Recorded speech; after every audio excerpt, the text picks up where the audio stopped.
బొట్టాయిగూడెం మండలం కండ్రికగూడెం గ్రామంలో రాష్ట్రీయ స్వయం సేవక్ సంఘ శతాబ్ది ఉత్సవాలలో భాగంగా హిందూ సమ్మేళనం నిర్వహించారు. ఈ సమ్మేళనానికి అత్యధిక సంఖ్యలో హిందూ బంధువులు కుటుంబ సమేతంగా హాజరయ్యారు. గీతాశ్రమం స్వామీజీ, శ్రీ సత్యానందగిరి స్వామీజీ, దొరసానిపాడు ఆశ్రమం స్వామీజీ, కామయ్యపాలెం సాయి ఆశ్రమం స్వామీజీ, అనగానంద స్వామి, ఆర్ఎస్ఎస్ ఏలూరు జిల్లా ప్రచారక్ విశ్వనాథులు ముఖ్య వ్యక్తులుగా పాల్గొన్నారు.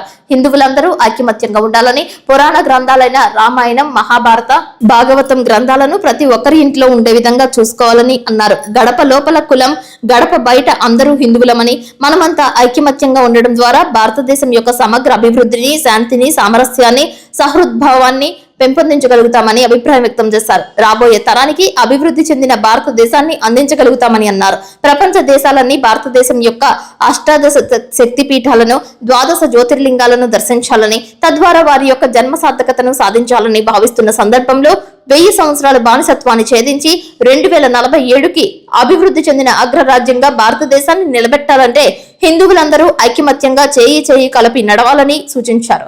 సురక్షితమైన అభివృద్ధి చెందిన భారతదేశాన్ని సాధిద్దాం, భావితరాలకు రామరాజ్యాన్ని అందిద్దాం, జై హింద్, జై శ్రీరామ్ అంటూ నినాదాలు చేశారు.